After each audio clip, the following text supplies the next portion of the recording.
Olá, pessoal! Hoje a gente está fazendo o nascimento do nosso podcast, um podcast sobre física, sobre ciência em geral. E hoje a gente tem conosco o, o nosso convidado Guilherme, né? Guilherme, fala, se apresente. Bom, olá pessoal, eu sou Guilherme Jorge, vou falar um pouquinho aqui sobre, né, a história da física. E, bom, sou bacharel já em física pelo Instituto, agora estou licenciando. E vamos aí, vamos lá que a gente tem umas coisas interessantes para conversar aqui. Os apresentadores do nosso podcast são eu, né? Lucas, eu sou licenciando em Física também, minha primeira graduação, e o Guilherme, por ironia do destino, é o Guilherme também. Então se apresente, Guilherme. Tá, beleza. Sou o Guilherme, também estou começando o curso aí de licenciatura em Física. Comecei esse começo de ano aí e vamos apresentar um pouco aí Física um pouco de um jeito mais descontraído aí para todo mundo. Bom, então, tendo, tendo os nossos personagens apresentados, né? Acho que a gente poderia começar a nossa discussão. Hoje a gente vai tratar um pouco sobre a importância da subjetividade na física, né? Então eu queria começar a conversar aqui com o Guilherme convidado, né? Eu vou tratar de Guilherme convidado e Guilherme Jorge, no caso. Então, fazer a primeira pergunta, né? O que você acha? Você acha importante a subjetividade, né, na física? E aí vamos tratar um pouco lá no começo, né? O heliocentrismo e o geocentrismo, né? É uma disputa que ocorreu, né? Para quem não sabe, o heliocentrismo é a teoria que traz o Sol como o centro do universo, né? Enquanto que o geocentrismo trazia a Terra, né? Como o centro. O que você acha que foi necessário para fazer essa transição do geocentrismo para o heliocentrismo?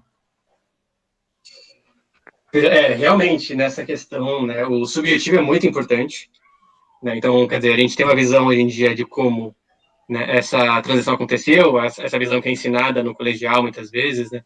Mas quando você lê, né, artigos, né, de história da ciência que vão abordar essa história, né, da transição, na verdade é um pouquinho diferente do que a gente pensa. A gente acha que só pegaram ali dados, né, matemáticos, falaram, não, isso aqui é o que faz sentido do ponto de vista do que a gente acha hoje de que é o que faz sentido, mas você vê que o lado subjetivo do Copérnico, no caso, né, que foi quem propôs o heliocentrismo, era muito diferente do que a gente acredita que foi, né?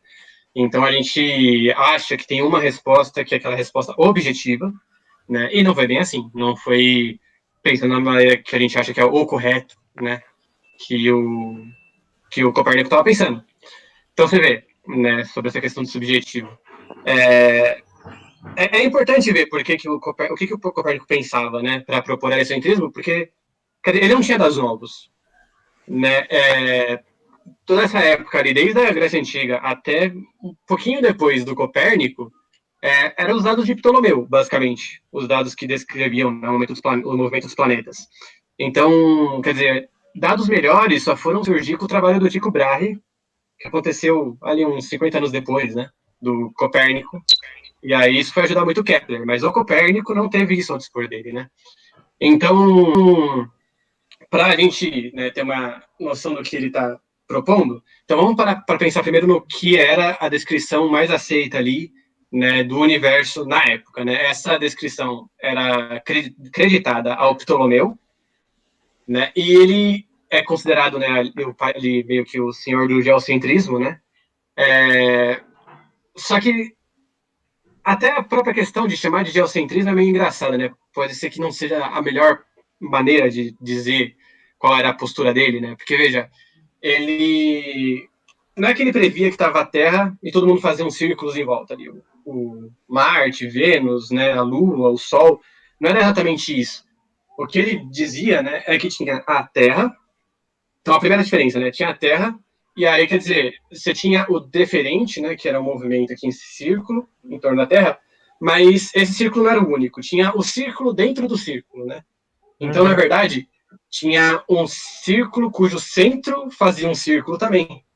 Então ficava um movimento meio doido, assim. Por quê? Porque assim você consegue explicar, por exemplo, o movimento errante dos planetas, né? Aquele movimento retrógrado que Marte faz no céu. E é daí que vem o nome planeta, inclusive, né? Planeta significa errante em grego. Então, quer dizer, o planeta não fazia o mesmo caminho que as estrelas, né? Que ela só vinha assim, aí depois no outro dia fazia isso aqui de novo.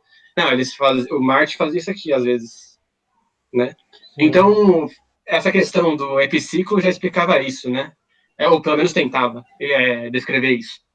Mas não para por aí, né? Então, outra questão é que o centro principal do sistema não era a Terra. O centro principal do sistema chamava excêntrico e ele ficava logo do lado da Terra. Então tá a Terra mais ou menos por aqui, o excêntrico ficava aqui. E é em torno desse ponto que vai ter o movimento lá de círculo dentro do círculo lá. Então, há quem diga que na verdade não era nem geocentrismo a maneira mais correta de falar, era geoestatismo. Sei lá, ao invés de falar de modelo geocêntrico, falar modelo geostático. Por quê? Porque não era a Terra, exatamente. A Terra estava perto do centro, mas não necessariamente era o centro, né, Sim. do universo. Mas E mais do que ela ficava isso... parada Oi. nesse Sim, modelo, no sim. caso, a Terra fica parada, né? Por isso o Por isso geostático. geoestatismo. Isso.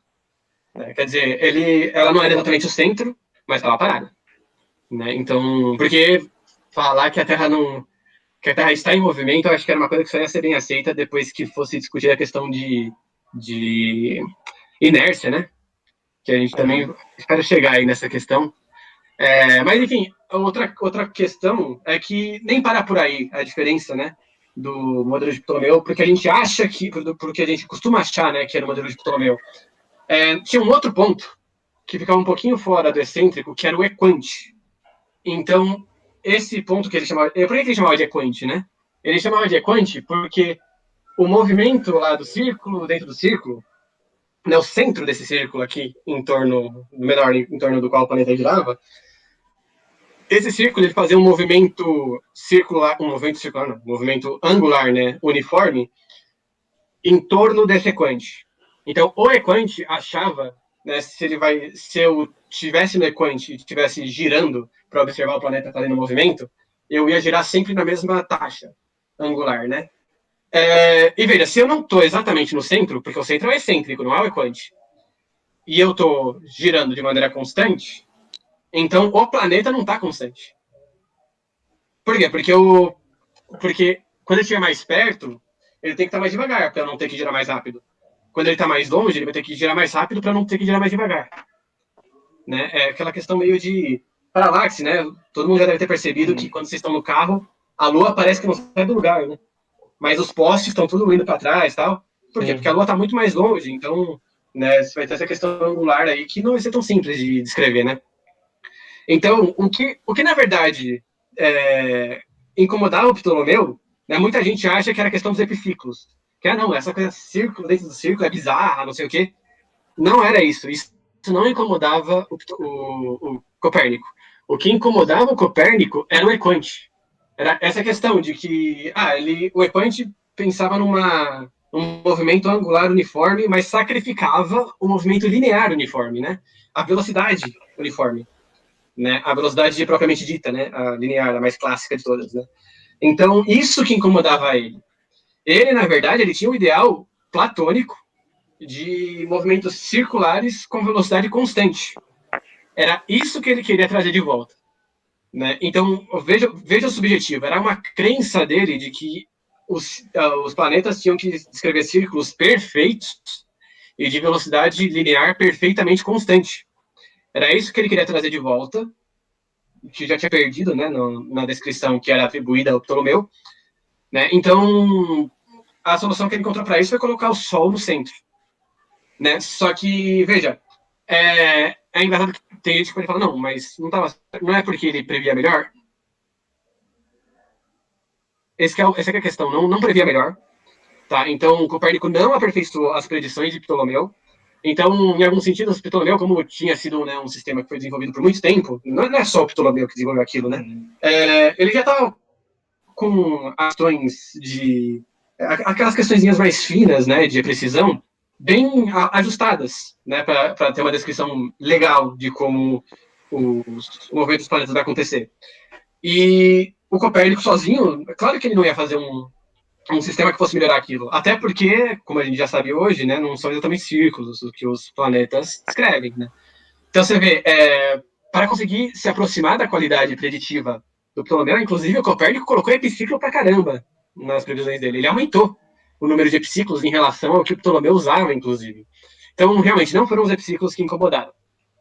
Né? Então, é bem engraçado ver essa questão, né? Porque a gente, hoje em dia, a gente pensa que é por isso, não? Porque, não, veja, né? É óbvio que estão os planetas, porque a gente consegue descrever como um movimento só. Não, não é bem assim, né? E quer dizer, o Copérnico, inclusive, vocês percebem que ele era, na verdade, bem conservador, né? Porque ele voltou para um ideal, né, da Grécia Antiga, né? O ideal aristotélico, né? Então, é interessante ver isso, porque, quer dizer, se a gente parar para pensar o que ele poderia ter usado para defender o heliocentrismo na época, quer dizer, veja, não tinha conceito de inércia na época, né? O próprio Copérnico ele não achava que era uma força que agia sobre a Terra, ele achava que a Terra fazia um movimento que era intrínseco a ela.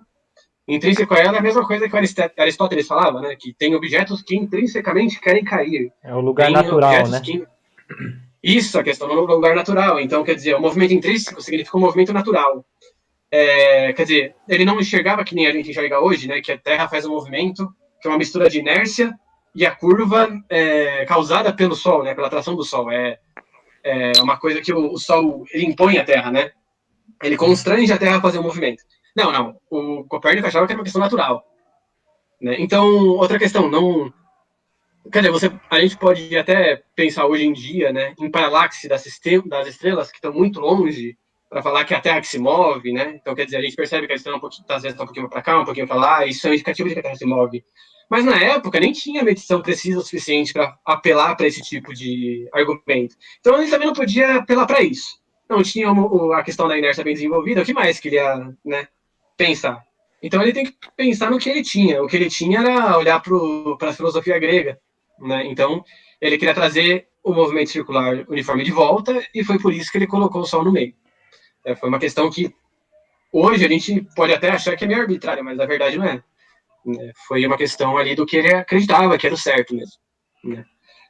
O que eu achei bastante interessante que você comentou é o fato do modelo do Copérnico ele não ter um poder de previsão maior, né, do que o do Ptolomeu, assim, porque quando a gente pensa numa teoria física, a gente necessariamente pensa em previsões, né, e assim, uma teoria boa é aquela que você consegue fazer previsões boas, né, bastante precisas.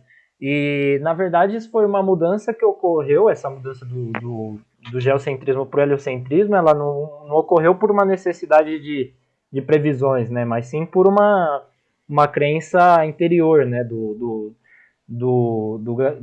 Copérnico. Então, acho que demonstra bastante essa questão da subjetividade, né? Ah, sim, sim. Tanto que, quer dizer, as ideias dele não foram bem aceitas na época, né? Foi ser necessário a segunda geração ali dos copernicanos, né, que falam, a gente chama de copernicanos. Então foi necessário ali o trabalho do Descartes, do Kepler, do Newton. Foram esses caras que foram, né, desenvolver o conceito de inércia, o Galileu também, né? E dar uma melhorada, né, nessa questão da descrição heliocêntrica, né? Tanto que tem uma frase que eu acho interessante, que eu acabei de falar, né, que o Copérnico era, na verdade, um cara meio conservador, ele não era exatamente um revolucionário, né? Então, você vê, tem uma frase que eu achei até interessante, até anotei aqui para trazer para vocês, que Copérnico ele não pôde prever as órbitas elípticas, por não ser tão copernicano quanto Kepler e outros de seus sucessores. Essa é uma frase que eu acho muito legal, né? Peguei de um artigo de História da Física do Damasio, a gente vai colocar aí nas referências, e achei, sinceramente, genial essa frase, que é muito legal. Bem bacana. E realmente, essa questão da previsão só foi ser melhorada com o trabalho do Kepler, né? Só que você vê, não é que também a gente vai dizer que vamos diminuir ali a moral que a gente vai dar pro Copérnico e vamos dar moral pra caramba pro Kepler. Não vamos diminuir a importância do Copérnico, né? A questão é que realmente o Kepler ele fez ali um passo a mais, né? Então, mas por quê? Porque o Copérnico já tinha feito o passo dele, né? Então é sempre um trabalho que vai depender do outro, que depende do anterior também, né? Mas, quer dizer, o que foi ali que o Kepler teve a mais, né? Ele teve os dados do Tycho Brahe para começar, né? Quer dizer, já foi muito melhor, né? Já era um avanço bem grande em relação aos dados do Ptolomeu, até porque os dados do Copérnico, mesmo sendo ptolomaicos, eles tinham umas fontes meio esquisitas, né? Então, não, o Copérnico realmente não tinha uma base de dados, né, que ele tinha acesso muito boa, né? Elas até possuíam muitos erros e tinham origens diferentes, né? Sim, sim. Então, quer dizer, era um negócio meio Frankenstein, assim, né? Tinha umas coisas aqui, outras coisas ali. Ele conseguia, não sei Vai exatamente como juntando que ele tudo. conseguia.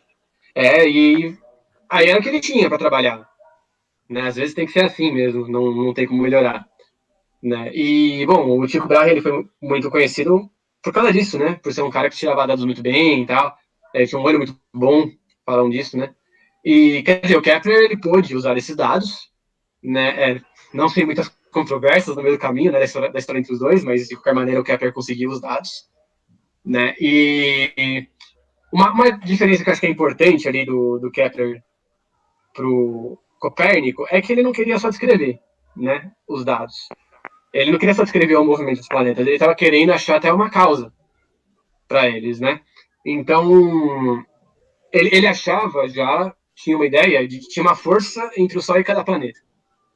Quer dizer, ele colocava o Sol como elemento central, né? Ele fala, não, os planetas se movem em torno do Sol por causa de uma força do Sol.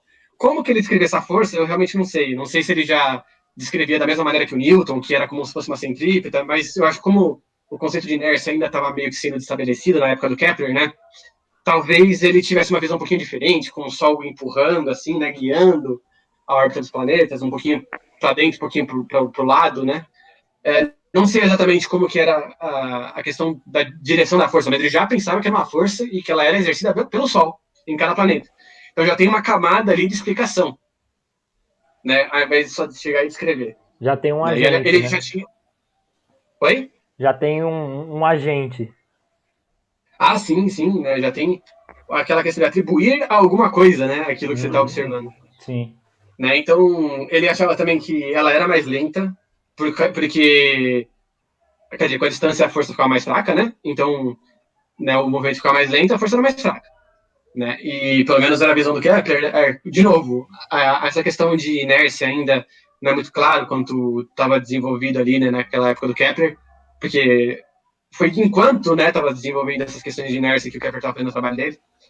Então, mas uma coisa que é interessante é que ele, nessa questão de querer explicar a causa dos movimentos, ele pode ser considerado o primeiro astrofísico da história, né? Porque antes dele eram astrônomos ou físicos. Uhum. Né? Ele acaba sendo o primeiro a unir as duas coisas, né? E tentar fazer uma análise ali conjunta, se tornando um astrofísico. Pelo menos na história ocidental, né? Uhum. Esse pioneirismo de Kepler quanto a isso, assim, de unificar a física, porque antes tinha uma ideia de a física terrena e celeste, era separado, né? Esse pioneirismo de Kepler, de unir isso, foi só na época, né? Gerou, assim, muitas pessoas contrapondo esse ponto. Sim, quer dizer, o Kepler começou esse movimento, na verdade, eu diria que ele começou o movimento de explicar, né? De tentar explicar as coisas. Acho que separar a fronteira entre o terreno e o universal, eu diria que é mais coisa do Newton. Né? O Kepler, não sei se ele já via que essa força que o Sol exercia sobre os planetas era a mesma que nos prende à Terra. Né? O Newton já fala isso. O Kepler, assim, não que ele não tenha feito, mas eu não vi textos que surgiram isso, né? Mas uma coisa que ele fez, assim, que causou muita polêmica, né, foi essa questão do abstrair coisas a mais do que apenas escrever, né? Então você vê, tinha ali duas correntes filosóficas importantes, né, que era do David Hume e do Kant, né? Então, quer dizer, o que o Hume falava? Né? Ele falava que o pensamento, ele não é o pensamento humano mesmo, ele é reflexo de sensações e de reflexões. Então tem aquilo que a gente, né, a gente vê, a gente sente o cheiro, a gente sente dor, a gente encosta, faz usa o tato, né, a gente faz observações em torno disso, mas ele diz que também tem aquela questão do realmente, a gente também tem o nosso subjetivo, a gente tem o nosso algo a mais ali, a gente reflete sobre o que a gente vê. Só que ele, na verdade, ele não achava que essa segunda parte, o que vem das reflexões, é conhecimento válido. Né? Quer dizer, ele tinha muito aquela questão de achar que o que a gente pensa não necessariamente vai ter um correspondente físico. Né? Quer dizer, a gente pensar as coisas, a gente, né, viaja, pensa, será que isso, será que aquilo? Isso não quer dizer que a natureza reproduz aquilo. Né? São ideias nossas, são abstrações nossas, né? Então, o que ele está falando, o que ele fala muito, né, é que você pode ter noções falsas de realidade quando você começa a pensar nessas coisas, né? Então, ele não gosta disso e ele rejeita muito fortemente isso, né? Porque ele fala que a gente tem noções isoladas, elas não acontecem ao mesmo tempo, então a gente não consegue realmente falar que elas são conjuntamente válidas, conjuntamente consequências de uma mesma causa, né? Ou, enfim, ele fala que a gente pode ser muito enganado por nós mesmos, né? A gente não pode extrapolar o que a gente observa, né? Então, ele é muito apegado a essa noção do conhecimento quase descritivo mesmo, aquele conhecimento que é só falar, ó, a pedra cai. Eu não vou falar por que a pedra cai, só vou falar, a pedra cai, né? Quando eu solto ela. Né? Então, o Hume, ele tem muito essa visão. Né? Então, quer dizer, quando você pega Ptolomeu, o Copérnico, o Hume ainda tá, beleza, isso é conhecimento. Você está descrevendo o que você vê, você está só, né, organizando uma maneira ali de, enfim, descrever melhor, né, o que você está vendo ou não. Agora, quando o Kepler já começa a falar, não, esse movimento acontece por causa disso, aí o David Hume vai falar, peraí, não é bem assim, né? Então, quando chega o Kepler falando que é uma força, chega o Newton, né, já falando F, G, M sobre D quadrado, né? Aí o Hume vai pirar, o Hume não gosta. Né? Aí, do outro lado, você vai ter o Kant. Né? Então, o Kant ele vai falar o quê? Não, beleza. Ó, a experiência sensível, que eu, né, olho, sinto cheiro, encosto, apalpo, isso é importante pro Kant. Mas ele fala, não, peraí, mas também não dá pra ficar só nisso também, né? Então, quer dizer, e se a gente, né, usar o nosso subjetivo para conseguir extrapolar, conseguir observar padrões, né? Então, o Kant ali, ele já vai ser um cara que a filosofia dele vai servir ali para o Newton, por exemplo. Né? Vai servir de base, né, para a atividade do Newton, porque o Newton ele vai observar padrões, e esses padrões vão fazer sentido, né? Quando ele atribui o movimento de Mercúrio à atração gravitacional do Sol, de Vênus também, né? Quando ele fala também que as marés são causadas pela atração da Lua. Então, aí que ele quebra, né? O limite entre terreno e universal, né? Ele começa a perceber que as mesmas leis que ele coloca ali para os planetas, ele coloca para a gente também, né? Para a gente nos planetas. Né? Então, isso já é uma abstração da abstração, né? Se vocês pararem para pensar. E isso o Hume não vai gostar, quem vai gostar é o Kant. Né? Então, isso era um embate ali forte na época, né? E Kepler e Newton certamente ali estavam no guarda-chuva do Kant, né? Então, bom, acho que do Kant ali, acho que o que eu tenho a dizer seria isso. Mas acho que outra coisa que é interessante falar é do Descartes. Né? O Descartes também, ele tá ali no meio, ele era matemático, ele era físico, ele era filósofo, ele foi um dos caras mais coringas ali, né? O Newton também era bastante. Contribuiu para vários tipos de ciência. Não só Sim, assim, uma sim. ciência exata, mas também outros tipos de ciência, por exemplo, pensamento, né? Essa parte da filosofia, de pensar das coisas, do que a gente pode. Que nem que você falou do Hume e Kant. É muito diferente as visões deles, né? Um é basicamente a visão tudo do subjetivo. Não pode, assim, usufruir do subjetivo, enquanto o outro, basicamente, é aquele se pauta nisso, né? Na subjetividade para explicar as coisas que a gente está vendo. Sim. Quer dizer, o Kant, eu acho que ele tem uma visão muito parecida com a que eu mesmo tenho, né? Eu acho que vocês também devem concordar, acho que, não sei se vocês concordam também, mas, quer dizer, é muito importante a observação, mas se você não abstrai muita coisa daquilo, será que você vai muito longe? Né? Mas, bom, eu acho que ainda a gente vai voltar nessa questão do Hume, né? Mas o Descartes, ele também acho que ele estava muito nesse ponto de vista do Kant, né? Então, bom, como matemática ele desenvolveu a geometria analítica, né? Então a geometria analítica é aquela coisa, né? Tem o plano cartesiano, eixo Y, eixo X, tudo você coloca no plano cartesiano, que você consegue descrever onde tudo está, onde tudo vai estar, onde tudo esteve, né? Então tem a geometria analítica, né? Que vai explicar lá até achar volume dos objetos e tudo mais. Então, uma visão que ele tinha muito forte ali, né? Que era a matemática era o principal instrumento, né? Para descrever e descobrir sobre a natureza.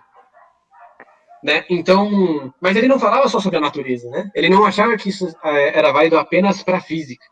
Ele achava que isso era importante para a metafísica também, para a lógica e para a ética. Então você vê, para ele, tudo podia ali, eu podia colocar matemática e, sei lá, pode ser limitação minha que eu não consiga, mas que dá. Que dá para fazer isso, dá. Né? Então, essa é a visão dele, e ele acha assim, ó, matemática tá valendo para tudo, igual precisão, inclusive, né? Ele falava isso. Inclusive, olha a ousadia do cara, ele falava que o que não era matematizável não era real. Então ele usava a matemática como até um critério para dizer que alguma coisa é ou não é crível como algo real. Né? Então, é bem interessante essa visão dele, né? Então, acho que se for traduzir hoje, assim, o que ele enxergava, né, para o nosso linguajar de hoje em dia, né, para mim parece que é como se ele visse o universo como uma máquina. Né? Então, quer dizer, é que nem pegar um relógio, né? O relógio, quando você abre e vê as engrenagens dele, né? Se você sabe como as engrenagens funcionam, você consegue prever tudo que ele vai fazer. Né? Então, o universo, para a gente conseguir prever tudo sobre o universo, basta a gente saber tudo. Basta a gente ter as informações necessárias. E tudo Tem as informações necessárias, foi. E tudo sendo possível traduzir na linguagem matemática, né? Sim, o que é muito importante. E é uma afirmação bem ousada, né? Sim. Quer dizer, ele tinha muita fé no que ali a matemática podia trazer, né? Mas você vê, então, quer dizer, essas eram as discussões filosóficas da época. E o Kepler, ele, já voltando, né, para Kepler, ele coloca o Sol no centro geométrico, ele coloca as órbitas planetárias tudo no mesmo plano, inclusive o Sol, né? E, quer dizer, eu acho que ele até serviu um pouco como exemplo para o Descartes, não sei, né? O que faltava ali era ele abrir mão do círculo, né? Então a gente já falou que ele traz a elipse, né? Que ele abre mão do círculo, mas isso também não foi uma questão muito fácil, né? A gente estava falando sobre subjetividade. O Kepler, ele tinha esse lado subjetivo que ele também era um neoplatônico, né? Então não foi fácil para ele virar e falar, não, eu vou abandonar o círculo. Então, quer dizer, ele, sendo um neoplatônico, a primeira coisa que ele tentou fazer, na verdade, foi descrever os movimentos dos planetas em torno do Sol como círculos, e nesses círculos dava para encaixar os sólidos de Platão. Né? Então, ele, na época, eram conhecidos só 6 planetas, né? Era Mercúrio, Vênus, Terra, Marte, Júpiter e Saturno. Não tinha nem Urano nem Netuno no conhecimento da época. Então ele falava, pô, tem 6 planetas e tem 5 sólidos de Platão. É coincidência que eu consigo encaixar 5 sólidos de Platão entre os planetas? Então, ele quer dizer, ele tentava fazer muito isso para descrever a órbita certinha dos planetas. Né? Então, olha como ele acreditava, né, na simetria platônica, nesse ponto de vista de, enfim, perfeição. Uma harmonia do universo, tudo correto, seguindo uma ordem. Ele deu uma harmonia, né? Essa palavra era uma questão que ele insistia bastante, né? Nas órbitas harmônicas, né? Então, quer dizer, quando ele foi abrir mão do círculo, né? Finalmente abrir mão do círculo, ele chegou a tentar ovais primeiro, né? Que são... eu não sabia, né, que oval e elipse não era a mesma coisa, né? Eu fui dando uma lida lá, eu vi até umas materiais de arquiteto falando que oval, a construção de oval se baseia muito na construção de círculo, né? É tipo vários círculos, assim. A elipse já é uma coisinha um pouquinho diferente, né? Uma elipse pode ser um oval, mas um oval... Quer dizer, uma elipse é um oval, mas um oval pode ou não ser uma elipse, né? Eu não sabia o que era essa diferença, mas ele tentou atuar primeiro, aí que foi parar para pensar, não, peraí, a resposta nas elipses, né? Mas mesmo isso, quer dizer, levou ali pelo menos uma década ali para ele conseguir fazer essa transição. Não foi uma coisa simples, assim. Então você vê que o subjetivo pode ajudar para atrapalhar, né? No caso dele, pode-se dizer que atrapalhou um pouco o processo dele de passar para a elipse, porque ele estava preso à crença dele, né? Do círculo também, que era uma crença que Copérnico tinha, né? E a gente fala, pô, o Kepler então era mais copernicano, mas espera aí, o Kepler também veio depois, o trabalho do Copérnico já estava feito quando o Kepler veio, Kepler teve acesso aos trabalhos do Tycho Brahe, será que, né, o Kepler teria feito mesmo se não fosse por todas essas questões?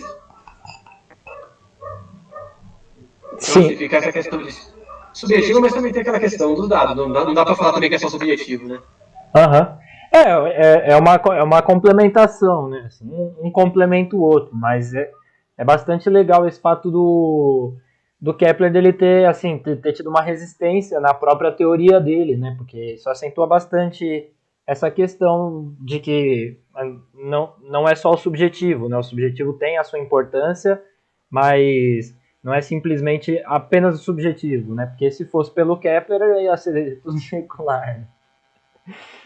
O universo guarda surpresas demais pra gente ficar preso demais às nossas crenças, né? Acho Sim. que, por mais que elas sejam importantes para nos dar um norte, acho que a gente tem que estar pronto para abandonar elas quando a hora chegar, né? Sim. Acho que isso é importante.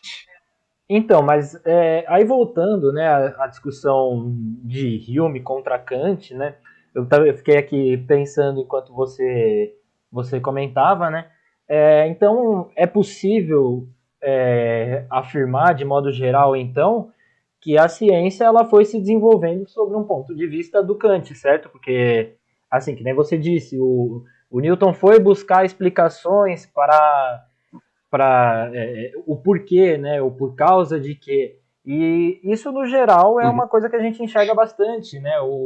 Assim, quando a gente pensa no cientista, a gente pensa numa pessoa que pergunta, né? Esse fato de perguntar, eu acho que ele está bastante relacionado com o buscar as causas, né? Buscar os porquês, né, das coisas. Então, voltando à pergunta, né?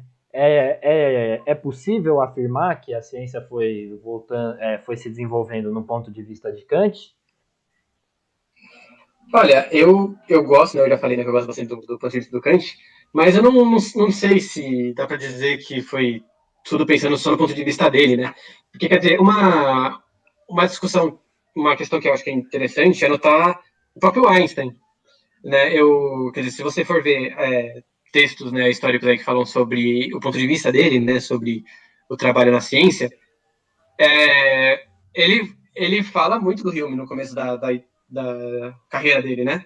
Então, ele já falou assim que quando você pega, né, na relatividade restrita o problema da velocidade da luz, que é constante, todo referencial, com o princípio da relatividade, né, o que é aquela questão de que não existe um referencial favorito, né, do universo, não existe um referencial absoluto. Uhum. Ele fala isso para você conseguir harmonizar, né, essas duas informações sobre o universo. Você tem que abandonar a questão do tempo absoluto. Você não pode acreditar no tempo absoluto. Então, você vê que ele. Por que ele coloca isso nas contas da filosofia do Hume? Né? Ele também fala do Mach, né, que é um empirista da época do Einstein também. Ele fala isso porque ele acredita que o simples fato de pensar que o tempo corre igual para todo mundo já é abstração demais. Né? O simples fato de pensar que existe um tempo que está transcorrendo, e isso independe, né, de qualquer coisa, a gente está aqui falando, e não importa se a gente parar de fazer, enfim, qualquer coisa que a gente fala, o tempo está passando. E o tempo está passando e é imutável e a mesma intensidade de translação, digamos, do tempo. Isso é uma questão que o Newton coloca, né, na descrição dele do universo, mas que o Einstein ele percebeu, ele teve que perceber na hora de elaborar a relatividade restrita que isso já era abstrair demais, já era muito subjetivo para lidar com a realidade. Né? Então, quer dizer, o subjetivo de pensar num tempo absoluto já nos leva para o caminho errado, se a gente quer entender a relatividade restrita. Né? Então, ele deu na época, né, do começo da carreira dele muito crédito a filosofia do Hume. Porque se não fosse pela filosofia do Hume, ele talvez não teria desconfiado do tempo, né? Na hora de elaborar a teoria dele. Bom, então, só para vocês entenderem o que é a teoria da relatividade, né, que muito se fala, mas a gente, a maioria das pessoas, na verdade, não sabe, né, não entende ela.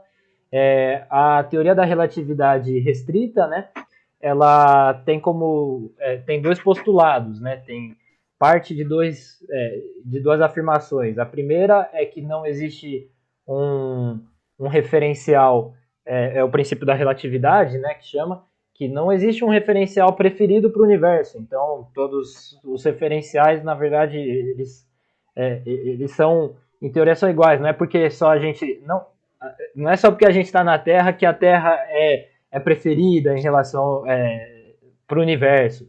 E o segundo postulado é que a velocidade da luz ela é sempre a mesma, independente do referencial. Então, vamos dizer que a gente sabe que não é possível a gente atingir a velocidade da luz, mas se eu estiver lá bem próximo, me movendo bem próximo à velocidade da luz, na direção em que a luz está se propagando, a velocidade da luz vai ser sempre a mesma. Ela vai ser no meu referencial, que está perto da velocidade da luz. A velocidade da luz, para mim, é 300 mil quilômetros por segundo. Esse é o segundo postulado. E aí, como o resto, a gente tem as consequências, né, da teoria da relatividade, que ela traz justamente uma quebra, né? A gente sempre, a humanidade considerou o tempo como algo absoluto, né? E através da relatividade, o espaço e o tempo, né, passam a ser relativos, né? Então, o tempo medido entre o mesmo evento por observadores que estão com velocidade diferente entre si, né? Então, por exemplo, se tem uma pessoa aqui e outra aqui andando assim, basicamente o tempo medido dessas duas pessoas entre o mesmo evento vai ser diferente, né? E esse conceito ele chama dilatação temporal, né? E da mesma forma isso acontece uma contração do espaço, né? Medido por observadores também em estados diferentes, né? E os corpos em movimento sofrem uma contração na direção do movimento. Essa contração, né, ela é sempre em relação ao tamanho que eles têm quando estão em repouso, né? Isso é importante quando estão em repouso. Isso é importante porque, se eu falar então, que o corpo sofre uma contração, aí precisa ter uma medida de comparação, né? E aí uma coisa que é importante é que a dilatação temporal e a contração do espaço, elas têm valores significativos, né? Só quando os valores da velocidade são bastante altos, né? Então, assim, é bem difícil de você perceber basicamente é bem difícil de você perceber essas consequências, né, da relatividade restrita. Você vê essa questão da velocidade alta, né? Você falou aí, a velocidade da luz é 300 mil quilômetros por segundo, né? Os carros de corrida fazem 300 quilômetros por hora, né? Por hora. Isso o carro de Fórmula 1, pra né? você conseguir... Carro de Fórmula 1. E você vê, né? É aquela coisa, para chegar a ter uma questão relativística ali importante, né? Para os efeitos relativísticos serem importantes, não que eles não aconteçam, né, no tempo todo, mas para eles serem perceptíveis, você tem que estar a 10% da velocidade da luz. 10% é 30 mil quilômetros por segundo, ainda é coisa pra caramba.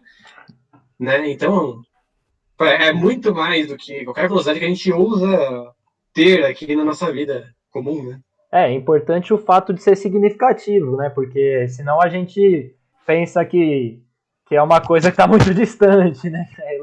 Tipo, a relatividade não afeta a nossa vida, assim. Na verdade ela afeta, mas não tem um efeito absurdo, assim, um efeito perceptível. Mas afeta, viu? GPS, se não fosse por conhecimento de relatividade, não funcionava. Sim. Tudo bem que não é restrita, é geral, né, que GPS usa, mas o GPS precisa de relatividade. Precisa da relatividade. Né? Uhum. Mas você vê, Né, o Einstein, pô, imagina quebrar essa questão de tempo absoluto, né? Quer dizer, pô, todo mundo pensa aquela coisa, né? Se eu nasci e vocês nasceram 4 anos depois de mim, daqui a 1 milhão de anos vocês vão ser ainda 4 anos mais novos que eu, não adianta. Ah, Né? O tempo é o mesmo, né? Enfim, a seta do tempo tá ali constante, né? Essa é a visão que todo mundo tinha e, quer dizer, o Einstein, ele notou que só isso já era abstrair demais, né? Então, é, eu acho que quer dizer, ele mesmo atribui isso ao fato de que ele lia Hume, né? O fato de que ele se considerava um discípulo de Hume, né? Então, quer dizer, a gente tem que tomar um pouquinho de cuidado para não tacar pedra no Hume também, né? Eu posso gostar mais do Kant, mas o Hume, inclusive o próprio Einstein fala, né? Ele gosta da lucidez do Hume. Ele obriga a gente a não empolgar, né? Não empolgar nas nossas abstrações. Sinceramente, eu acho que assim, os físicos hoje em dia, pelo menos isso eu noto muito nos experimentais, né? Eles não gostam muito quando tem muita viagem, assim, não dá para sair medindo, para ter certeza que o que você está viajando ali é uma viagem incompatível com a realidade, né? Então, tem até aquela historinha lá do vira meme, né, do físico teórico que dá ali um prato pro físico experimental, e o prato é a teoria das cordas, né? Aí o físico experimental pega o prato e joga longe, né? Então, por quê? Porque a teoria das cordas tem aquela questão que ela até agora não teve nenhum tipo de resultado experimental que comprove ela, né? Uhum. Tem até, já havia um livro que tinha um capítulo sobre, que era, o título do capítulo era Evidências Experimentais da Teoria das Cordas. E aí o texto era uma linha escrito, não há evidências. Achei demais, os caras não perdoam, não perdoam. E Físico experimental é é cruel. bastante assim, que nem você disse, é legal a gente tomar cuidado para não tacar pedras no Hume, né? E na Sim. verdade eu só queria complementar, né? Porque às vezes a gente pensa, não vê o contraponto de uma ideia que pra gente é preferida, a gente não vê essa ideia como uma coisa necessária, assim, é necessário o contraponto, né? Justamente o contraponto que até cria esse próprio fato de que você citou de assim de não viajar demais, né? Não, Sim. assim, é a abstração que vale, então eu vou abstrair tudo, assim. Só for viajar, né? E aí cria uma coisa absurda, né? Então é necessário para que tenha um, Sim, um sim. contraponto, né? Eu sempre tive um pezinho mais na física teórica, né? Mas é inegável que esses caras, os experimentais, os caras que gostam do Hume, vão ser o pessimista que vão colocar o nosso pé no chão, né? o empírico é o que importa e o que vem fora disso, assim, você já tá viajando um pouco, não é muito bem por esse caminho que deve seguir. Então esse pensamento bem de Hume mesmo, né? Então, quer dizer, o Hume, ele tudo bem, você pode levar ele às últimas consequências, vai ser problemático, né? Se você levar as últimas consequências. Né? Então, o próprio Einstein, mais tarde na carreira dele, ele fala isso, né? Então, quer dizer, o Einstein, ele fala muito do David Hume e do Ernst Mach, só que esse Mach, ele era um filósofo já da época do Einstein, ele não era da época do Newton, né? Que nem o Hume. E o Mach, ele não gostava do trabalho do Einstein. Ele achava um absurdo, né? Então, você vê que o mesmo Einstein, né, alguns anos depois dele, né, falar sobre o trabalho de Hume, do Mach, como foi importante para ele, né? Alguns anos ele vai falar, o Hume, ele não reconhece a liberdade presente, né, na abstração, na formação de conceitos físicos, na formação de conceitos, né? Então, ele fala que, quer dizer, se você leva isso às últimas consequências, você acaba rejeitando a própria ideia de realidade física, né? Então, ele não... O Einstein já fala, não, peraí, já é um pouquinho demais, né? Então, por quê? Porque ele, muito...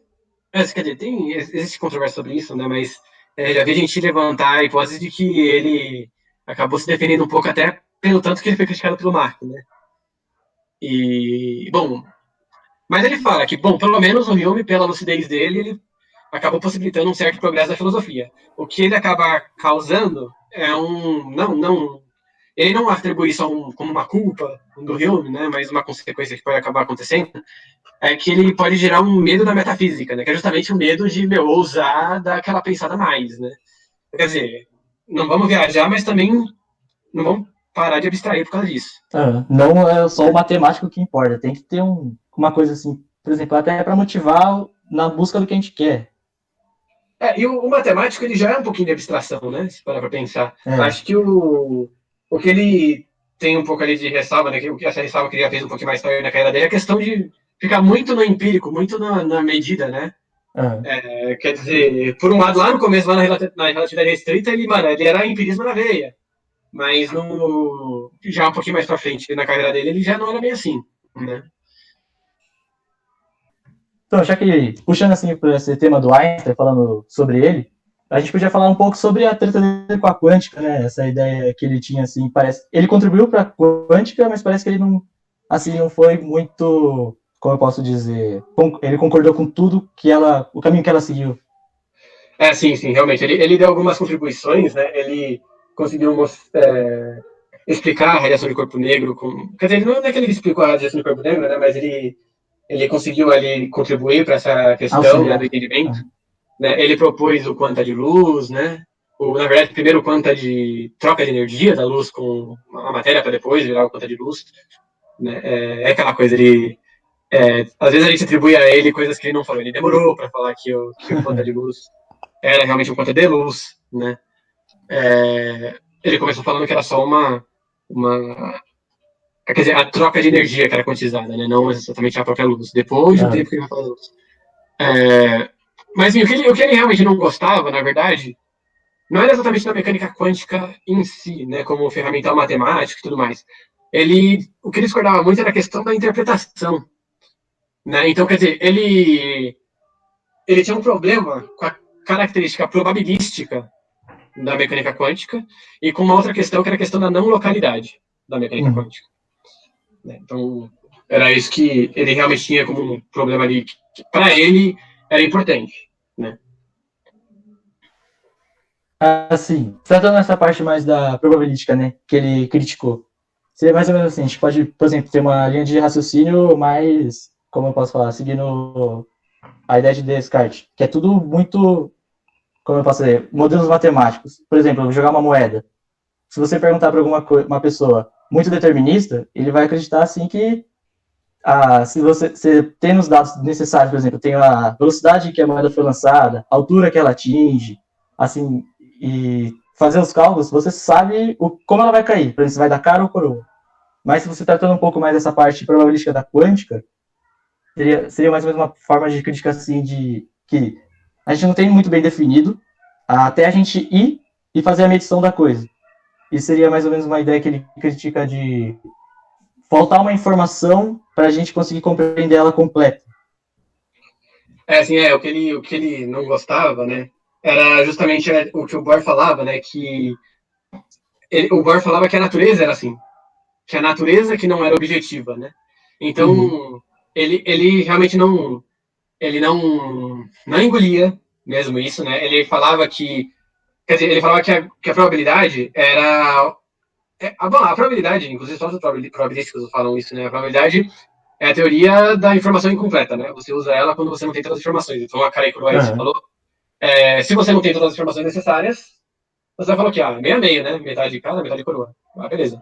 Agora, se você sabe que ela, por exemplo, é viciada, aí você pode falar, então é 60% de cara, 40% de coroa, não sei. Alguma coisa assim. Mas, a princípio, você fala que é 50-50, né? Se você não tem nenhuma informação. Né? Então, quer dizer, conforme você tem um pouquinho mais de informação, se ela for parcial, você ainda vai ter que usar probabilidade, né? Se ela for total, tudo que você precisa, né, você já pode fazer uma coisa determinística e conseguir prever o que vai acontecer. Né? Então, essa era a visão do Einstein para tudo. Né? Eu acho que no mundo macroscópico, acho que é até razoável a gente pensar um pouco nisso, mas quando a gente chega na quântica, justamente os efeitos quânticos já são importantes. Né? Então, o que o Bohr falava, né, é que é aquela questão, a gente não consegue determinar muito bem o tal elétron. O Bohr falava, não é a gente que não consegue, é a natureza que é assim. Né? Aí o Einstein pirava com isso, ele falava, não, peraí, é a nossa teoria que ainda não está completa. Tá faltando alguma coisa para a gente entender e determinar a forma real que é que ela assume. Sim, sim. Então ele tinha muito essa ideia, né? Então, quer dizer, porque quando você fala que a coisa é probabilística, parece que é um cassino, né?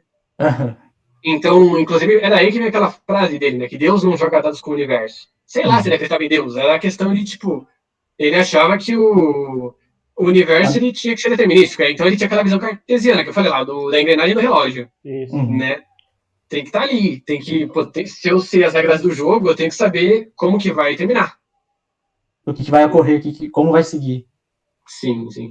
E quer dizer, a quântica, pelo menos do ponto de vista do Bohr, que é algo que eu já aceito, né? Não é assim. Né? Então, o Einstein, por mais que ele tenha dado grandes contribuições ali para a quântica, o ponto de vista da quântica que hoje eu aceito, ele não aceitava, né? Ele discordava completamente. Mas por quê? Porque ele era muito cartesiano, né? Muito Eu determinista. diria.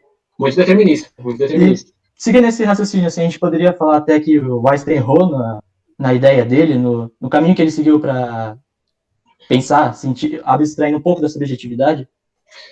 Então, é complicado falar de erro, né? Porque aqui a gente pode acabar caindo num anacronismo histórico, né?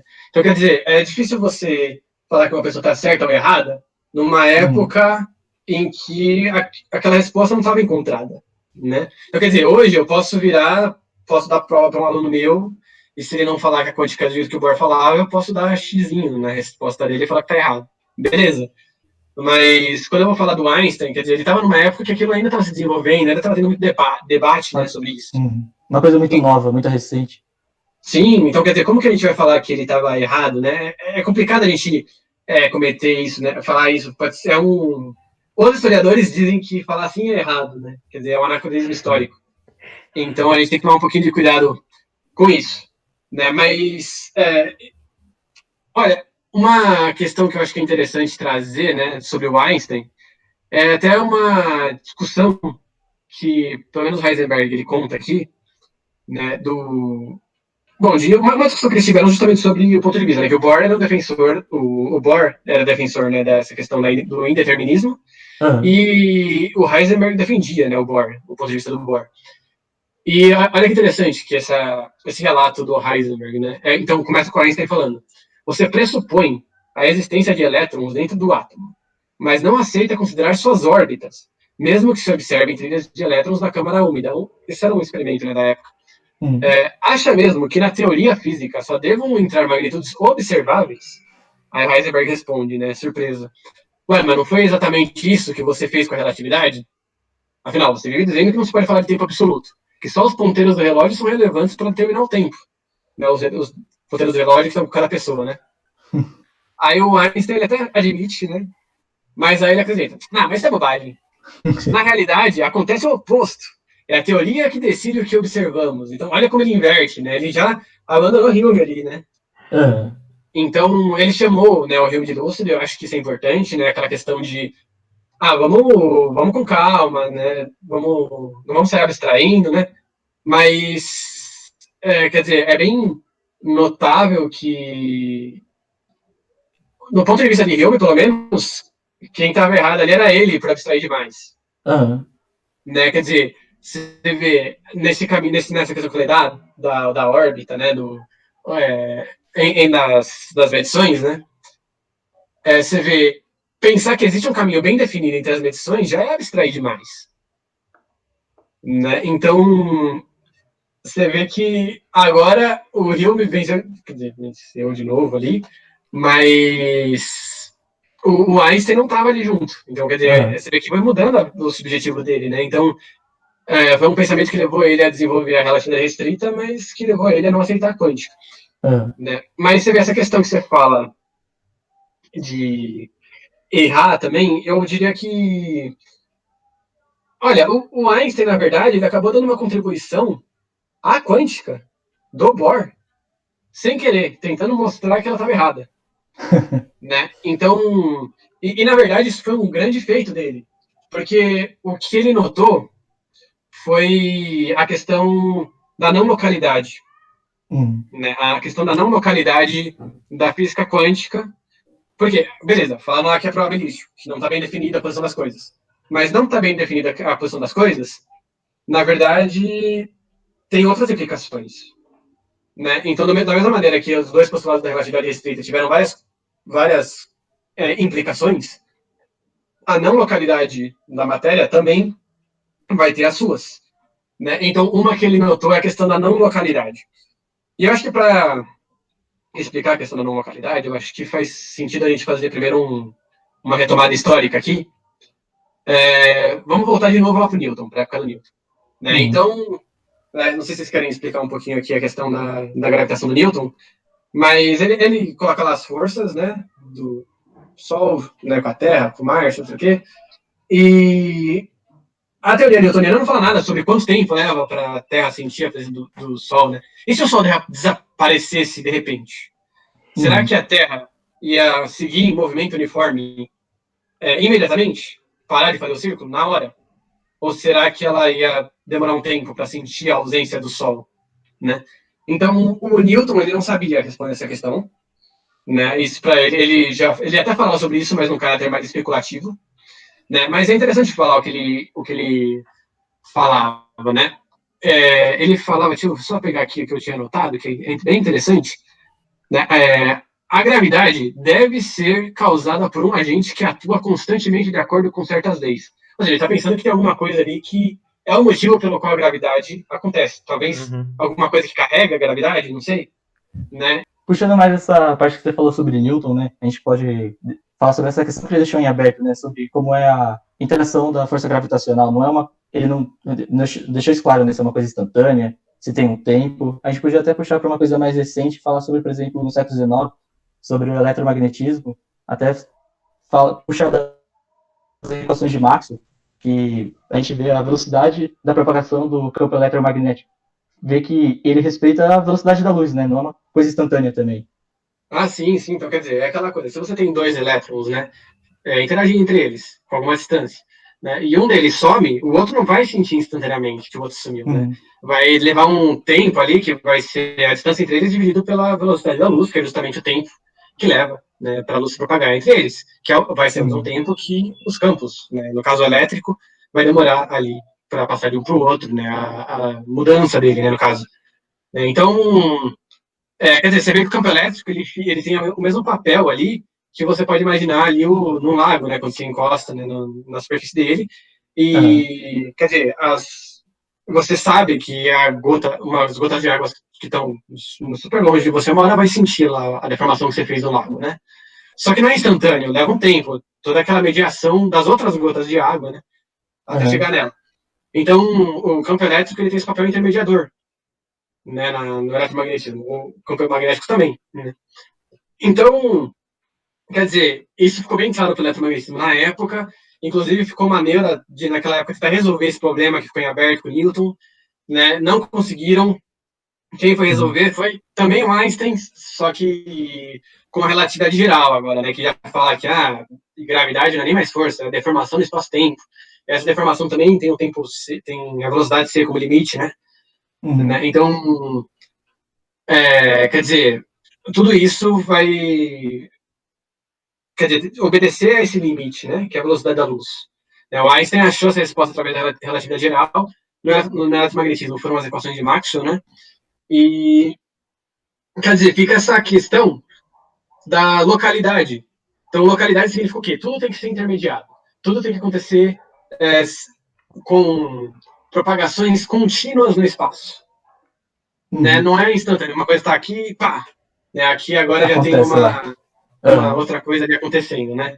Não é porque o Sol de repente sumiu que a Terra aqui de repente vai parar de sentir a sua influência. Quer dizer, se o Sol de repente sumir, a Terra vai levar uns 8 minutos para sentir a falta do Sol, porque é justamente o tempo que a luz leva para se propagar do Sol até a Terra. Se o Sol explodir, a gente só vai saber dali a 8 minutos. Né? Então, essa é uma questão importante. Essa é um limite que o próprio Einstein, né, deixou muito bem definido, né, com a relatividade restrita e com a geral. Aí, o que acontece, né? Nada melhor do que ele, né? Ninguém melhor do que ele para mostrar que a quântica não obedecia a isso. E por isso, no ponto de vista dele, por isso a quântica era absurda, a quântica do ponto de vista do Bohr. Né? Então ele fala, ó, se a quântica, né, for realmente isso que o Bohr diz, que as coisas não são bem definidas, aí o que vai acontecer? Você vai ter o que ele chama, o que ficou conhecido, né, como o paradoxo EPR, né, que hoje a gente é o entendimento do que foi o início do entendimento do que hoje a gente chama de emaranhamento quântico, né, que é usado em computadores quânticos, que é usado, enfim, né, em algumas pesquisas de ponta hoje em dia, né? Até algumas que falam de teletransporte da luz, uma doideira, um negócio bem interessante. Né? Então, quer dizer, ele falava o seguinte, né? Se você toma a conservação do momento, né, como um pressuposto básico, né, quer dizer, um princípio, né, que ele, pelo menos até hoje, né, acho que ninguém apresentou motivos para a gente abandonar esse princípio. Bom, então eu acho, vou te interromper um pouco, né? Eu acho necessário explicar o que é a conservação do momento linear. Né? O momento, na verdade, ele é o que a gente chama de quantidade de movimento, né? Que é dado uma fórmula, né? Massa vezes a velocidade, é uma característica de um sistema, né? Assim, por exemplo, vamos supor um exemplo clássico, né, que se utiliza é uma granada, por exemplo. Você pega uma granada de massa m e ela está em repouso, por exemplo, quando ela explode, né? Então, se ela está em repouso, a velocidade dela é zero, né? E você põe na fórmula, que é massa vezes a velocidade, né? Então, você descobre que o momento da granada é zero no início, né? Antes da explosão, Antes né? da explosão, né? Isso, exato. E então, depois da explosão, isso tem que ser conservado. O momento dela, o momento das partes em que a granada, a soma dos momentos de cada parte, né, tem que ser igual a zero, né, que era antes da explosão. Ou seja, se a granada explode em dois e vai um pedaço para cada lado, por exemplo, no mesmo eixo aqui, né, vai um pedaço para a direita e um pedaço para a esquerda. Então, supondo que que esses dois pedaços têm massas iguais, as velocidades dele têm que ser de mesmo módulo, né? Porque aí o que vai acontecer? Vai ser o mesmo m vezes o mesmo módulo, vezes o mesmo valor, só que um é negativo e o outro é positivo no eixo. Então, vai acabar tendo a mesma quantidade de movimento em módulo, só que com sinais opostos, né? O que resulta em zero. Esse é um princípio da física, né, que é bastante utilizado na mecânica. Então, que nem o Guilherme disse, acho que até hoje em dia não se encontrou razões para abandonar esse conceito, né? Sim, sim. E foi justamente nisso que ele se baseou, né? Então, o Einstein, ele falava o seguinte, né? Bom, primeiro, o ponto de vista do Bohr, ele falava que, né, as coisas simplesmente não eram bem definidas, né? E que elas eram forçadas a estar bem definidas quando você fazia uma medição. Né? Então, quer dizer, tem um elétron lá, ele está espalhado no espaço porque ele não tem uma posição bem definida. Né? E uma vez que ele não tem uma posição bem definida, na hora que eu meço, eu meio que obrigo ele a ter uma posição bem definida. Né? Só que aí eu perco, enfim, eu vou perder a noção da velocidade que ele tem, e isso quer dizer que no instante seguinte eu também já não vou ter muita ideia de onde ele está também, porque eu também não sei muito bem a velocidade dele. Né? O que acontece quando você tem, então, dois objetos que têm informações que criam ligações entre eles, digamos, né? Então, quando você pensa numa explosão, imagina isso num sistema quântico, né? Tem duas partículas que estão juntas e, de repente, elas estão se separando por algum motivo. Né? É uma partícula que elas estão juntas e elas se separam. Se elas forem iguais nessas duas partes, por conservação do momento, elas vão ter que ter velocidades iguais para os dois lados. Se eu sei qual velocidade que é, não sei, eu sei que são iguais. Isso eu sei, né? E o que acontece? Eu posso não ter nem a velocidade nem a posição delas bem definida. Mas eu posso obrigar uma delas, pelo menos, a ter ou velocidade ou posição bem definida no instante que eu faço uma medição. Né? O que ele achou que era bizarro? né? Que veja, então tá vindo um para cá, outro para lá, né? Agora se eu faço uma medição nesse aqui, ele não tava com a posição dele bem definida, e porque eu fiz uma edição, ele passa a ter uma posição aqui, ó, bem definida, aqui assim, ele tá aqui. Só que por conservação de momento eu posso, né, falar, bom, peraí, se eles partiram de um mesmo ponto, que eu sei qual ponto que é esse, eles partiram, e eu sei a distância que ele tá do ponto original, o outro tem que estar exatamente na mesma distância. Então o que ele tá falando? O fato de que eu mexi nesse, o fato de que eu mexi, né, eu medi esse aqui, interferir nesse, né, causa uma interferência imediata nesse. Ou então eu estou violando o princípio de conservação do momento. Né? Então, era isso que ele achava que era um absurdo. Né? Então, na época, lá, o Bohr ele não teve muita dificuldade, pelo menos pelo menos pensando em quais eram as ênfases filosóficas que estavam sendo dadas na época, né, sobre a quântica, ele não conseguiu, não teve muita dificuldade em refutar o Einstein, mas a questão é que o Einstein ele apontou uma questão que ninguém tinha apontado. Como que eu mexo nessa partícula e imediatamente estou mexendo nessa aqui? Não tem C aqui, não tem limite de velocidade aqui. É instantâneo, eu mexi nessa aqui, eu mexi nessa. Né? Por quê? Por causa da conservação do momento. Né? Quer dizer, eu sei que as posições são iguais. Isso também tem outras versões, tem versão que tem a ver com spin, mas spin eu acho que é uma piração um pouquinho longe demais para nossa proposta aqui. Acho que falar de spin vai ser louco. Mas acho que, quer dizer, era isso que ele apontou, era isso que, inclusive o Bohr e o Heisenberg não tinham notado essa característica de não localidade da quântica, né? Beleza, o Einstein, ele estava errado, entre aspas, em dizer que isso era um absurdo, né? Mas ele apontou que isso acontece. Ele apontou que a mecânica quântica, né, que a gente acredita, né, que é de Bohr, prevê isso, e se ela estiver certa, significa que o universo é assim. Né? E, bom, esse estudo, né, segundo um professor que eu tive aí lá na USP, ele estava falando que só foi ser completamente entendido em 2015. Né? Não que tinha muitas dúvidas sobre isso, mas ainda tinha uma perguntinha ou outra a ser entendida sobre isso.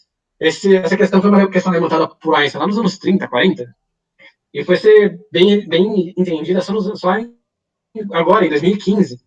Né? Então, quer dizer, olha que questão importante que é essa do emaranhamento quântico, porque hoje a gente quer dizer, hoje já tem até projetos ali de usar eles em, né, computação quântica, né? E tudo isso, enfim, é uma questão que quem foi perceber foi o Einstein. Por quê? Porque ele tinha esse valor muito grande pela localidade, que tinha tudo a ver com a questão do determinismo, inclusive, né? Então, quer dizer, eu acho que, assim, existe uma maneira melhor de enxergar a ciência? Olha, eu acho que existem várias maneiras que são boas, mas não dá pra dizer que uma é melhor, porque quando o Einstein estava num ponto de vista mais parecido com o Hume, ele chegou na relatividade restrita. Para chegar na geral, ele teve que abandonar esse pensamento. Né? E quer dizer, ele ser um discordador da mecânica quântica, né, foi porque ele abandonou um pouco esse pensamento de Hume também, mas foi interessante porque levou ele quer dizer, procurando problemas na mecânica quântica, ele acabou achando, na verdade, o que não foi nem um problema, foi, na verdade, um feature, né, como diriam os americanos. Foi uma coisa muito interessante sobre a quântica, que o fato de terem percebido que era verdade, que acontecia no universo, acabou só mostrando como a mecânica quântica, no ponto de vista do Bohr, estava correta. Né? Ou pelo menos, não que necessariamente era correta, mas foi o suficiente para convencer todo mundo. O que eu queria apontar é justamente isso, né? Que ao longo do podcast a gente tratou da importância da subjetividade, mas assim, mais como uma questão que nem a do Kepler, quando a gente estava tratando do Kepler, no caso, né? Foi a subjetividade no caso dele foi um empecilho, né? Enquanto que no caso do Einstein, mesmo ele discordando ele discordando da teoria, pela proposição de um absurdo, ele acabou levantando uma coisa, ele acabou contribuindo, né? Então, assim, a subjetividade na ciência, ela não se manifesta só quando você concorda com algo, quando você tenta provar que você concorda com aquilo. Na verdade, quando você tenta provar que você discorda também, às vezes você acaba provando, né, aquilo que você tentava invalidar, né? Sim, e você vê, é importante ter esse tipo de questão, né? Do mesmo jeito que eu falei que o Hume acaba sendo importante para nos obrigar a não viajar muito, né? Eu acho que a discordância acaba sendo legal por isso, né? Quer dizer, o Einstein tentou negar o Bohr. A ciência só tem a ganhar com isso, porque se o Einstein consegue refutar Bohr, aí o Bohr vai lá e, né, dá uma melhorada na teoria dele. Tenta dar um jeito da teoria abarcar aquele problema, né? Então, quer dizer, agora é uma teoria melhor, uma teoria que provavelmente, quer dizer, pelo menos num ponto de vista otimista, digamos, está mais próxima da realidade, né? E, bom, o Einstein estando errado, ele acabou, na verdade, né? O que foi aconteceu, mostrando justamente como a teoria era válida, porque ela acabou prevendo algo que ninguém tinha pensado. A teoria previu. Né? O Einstein só apontou que a teoria previa isso. Né? Mas ele apontou por quê? Porque ele queria apontar um problema dela, que no final das contas não era um problema, né? Sim, sim. Isso é bem interessante. Então, inclusive, é isso que ele vai chamar, acho que vocês já devem ter ouvido falar, né, de força fantasmagórica à distância. Quando ele fala essa frase, é sobre isso que ele quer falar. Né? Então, é bem interessante essa questão. Né? Então, acho que é até interessante falar um pouquinho sobre, né, a gente está falando muito do Einstein tentando bater a quântica, né? Acho que é legal falar um pouco sobre quem defendia, né, no caso do Heisenberg. Né? Então, o Heisenberg, ele, vamos dizer que ele fez em algum momento uma crítica aos críticos. Né? Ele criticou as pessoas que criticavam o ponto de vista dele. Então, quer dizer, o que ele falava, né?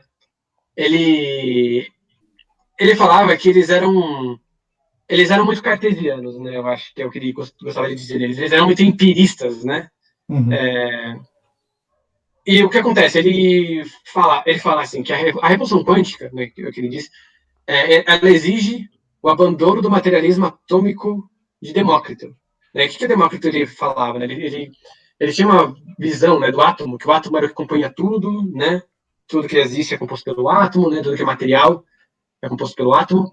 E o átomo é o que? É uma bolinha, né, maciça, e que o que não é material é vácuo. Né? Ou seja, o que não é átomo é vácuo. Mas se é uma bolinha, é bem definida, né?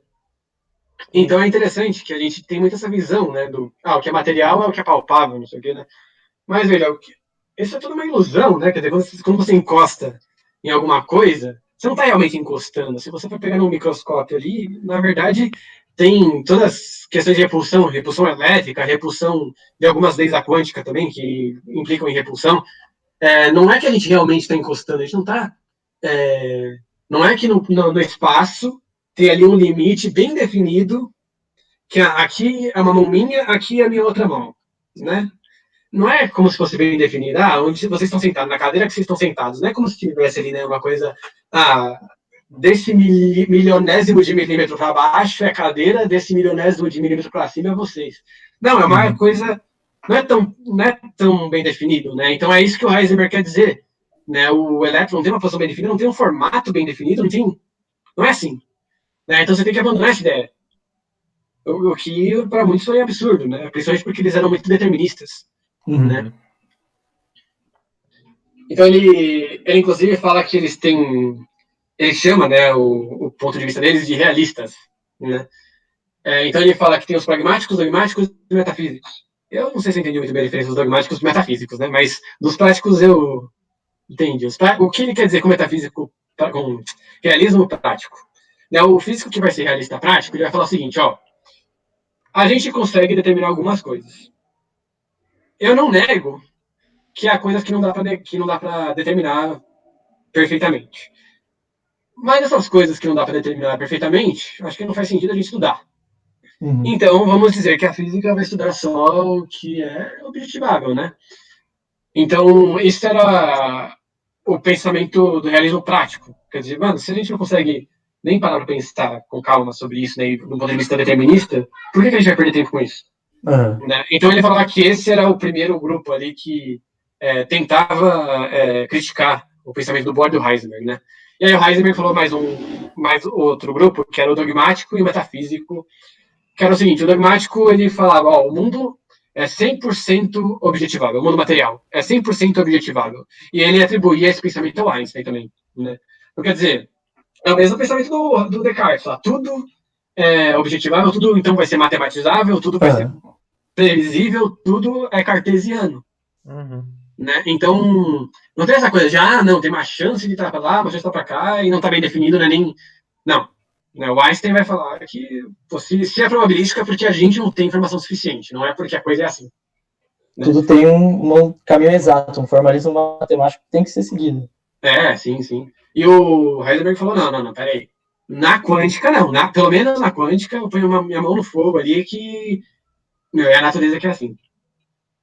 Né? E aí ele fala também no metafísico, né, que é ele que associa mais com Descartes, né, que fala que identifica o mundo com uma coexistência. Mas, se eu vou ser bem sincero, eu não entendi muita diferença do dogmático para o metafísico. Né? Parece que é muito parecido ali. Né? E ele, enfim, o Heisenberg ele acaba falando, né, que esse pensamento muito, né, vamos ficar muito na observação, né? Não vamos tirar grandes conclusões, vamos parar muito para pensar antes de sair tirando conclusões, né? Porque você pode falar, então a quântica é bastante rígida, né? Porque a quântica fica só na medição, né? Só dá para você dizer objetivamente o que você mediu. Mas não, porque quando você fala que a natureza se comporta de maneira que nada é objetivo, a não ser que você meça, isso não é rígido, isso é abstração pra caramba. Uhum. Né? Então tem rígido, mas não tem também na quântica ali, né? Mais uma das coisas que tá lá, mas não tá, né? Mais uma das coisas que é o rio de Schrödinger. Né? Então, ele fala, quer dizer, quando você está ali muito no quantitativo, você está sacrificando formulações filosóficas mesmo, né? Questões, né, metafísicas, questões até um pouco existenciais, talvez. Né? Então, ele acha que isso é muito importante, né, para você pensar em princípios gerais da natureza. Não dá para você ficar só na medição. Né? E, bom, quer dizer, eu acho que é interessante fazer até uma comparação com Thomas Kuhn, né, historiador da ciência, estudou muito a epistemologia, né, a construção do conhecimento, né. Eu acho que, bom, o Kuhn, ele falava que você tinha a ciência normal e a ciência da revolução, né. A ciência normal era basicamente só pegar a ciência da revolução e tentar desenvolver ela. Então, sei lá, o Einstein fez uma revolução, a relatividade. Né? Então, ele fez a relatividade, a partir daí vai ter alguns físicos que vão pegar o trabalho dele e vão tentar entender até onde chega, né? Quais são as últimas conclusões ali da relatividade. Então, na geral, ele falou algumas coisas lá de deformação do espaço-tempo, o Schwarzschild fez a ciência normal de perceber que isso implica em um buraco negro. Né? Então, o Einstein seria lá o cara que fez a revolução, Schwarzschild seria o cara que fez a ciência normal. Né? Eu diria que quer dizer, quando você vai fazer uma revolução, você tem que mexer em estruturas básicas do pensamento. Né? Para você pensar em estruturas básicas do pensamento, você tem que mexer com filosofia. Né? Não adianta ser só físico, você tem que ser um. Quer dizer, o físico tem muita filosofia no meio, né? Mas você tem que ter esse lado de filosofia bem definido. Né? Bem desenvolvido. Né? Então o Heisenberg, se ele lesse Kuhn, né, é bem provável que ele diria, né? Quer dizer, eu estou aqui ponderando, né? Mas considerando que ele lesse Kuhn, eu acho que uma coisa que ele acaba dizendo é que, quer dizer, quando você sacrifica, né, o qualitativo em função do quantitativo, você provavelmente está, enfim, evitando uma revolução científica. Provavelmente o cara que faz a revolução científica é um cara que parou muito para pensar no qualitativo, né? Não se absteve ao quantitativo. Eu acho que pelo menos pelas críticas que ele faz, acaba indo muito nesse sentido, né? Você acaba ficando muito preso na visão da sua época, né? Acaba não propondo muito diferente. Né? Acho que, enfim. Sim, É uma coisa bem interessante. Sim, e assim, retomando tudo que a gente tratou, né? Assim, fazendo uma passagem rápida sobre essa sua fala do Kuhn, né, do que Heisenberg diria, justamente tem tudo a ver com o que a gente tratou, né? A gente viu a Revolução Copernicana, que foi onde a gente começou o nosso podcast, ela teve muito desse incômodo pessoal do Copérnico. Depois a gente teve o Kepler também, com a questão das órbitas, né? Que ele teve os dados novos do Tycho Brahe, né, em relação ao Copérnico, mas ele teve também que pegar esses dados, observar, refletir. Então, para poder propor essa órbita elíptica, até ele teve que abandonar crenças pessoais, né? E Sim, sim. isso passa por toda a história, né? Até chegar justamente no Einstein com a própria relatividade, né? Que é o maior trabalho do Einstein, né? E depois até com a própria questão da quântica, né? O emaranhamento quântico é justamente não é só ficar nos dados, né? É uma consequência, né? O Einstein teve que pensar naquilo, então justamente você vê que isso é uma coisa que se repete desde lá do Copérnico até os dias atuais, né? Sim, sim. Quer dizer, um embate na física vai ter, né? A questão que a gente vai chamar de filosófica, né? Que é justamente o subjetivo agindo ali, né? Sim, sim. Quer dizer, quando você quer mais do que descrever alguma coisa, né? Vai ter que cair nesse campo em algum momento. Isso mostra até também como, não diria apenas a física, mas como o conhecimento todo, a gente estudar alguma área, ela não está ligada somente à medição, quando isso é possível, né, na ciência, mas também ao subjetivo, a ideia que você tem que ter, o que você pensar, fora da medição, né, as coisas que você consegue de ideia, pensar um pouco de uma forma mais idealista também é importante, como as duas conversam, uma não é separada da outra, as duas juntas atuam muito bem para propor novas coisas, como a gente viu na quântica, a gente viu muito isso ao longo do podcast, né? Sim, sim. É bem interessante, né, essa questão. Sim, é uma interpretação, né? Eu diria. Sim, sim. Então, acho que é isso. Acho que foi bastante produtivo o nosso encontro. A gente conseguiu fazer uma linha do tempo bem legal, né? Abordando o tópico da subjetividade. Queria agradecer o Guilherme entrevistador, né? Por estar aqui. E agora agradecer também o Guilherme convidado pela disponibilidade e pelos esclarecimentos que foram bastante interessantes e que contribuíram muito para essa reflexão que a gente trouxe, né? Então, é isso e até a próxima gravação. Tchau, tchau.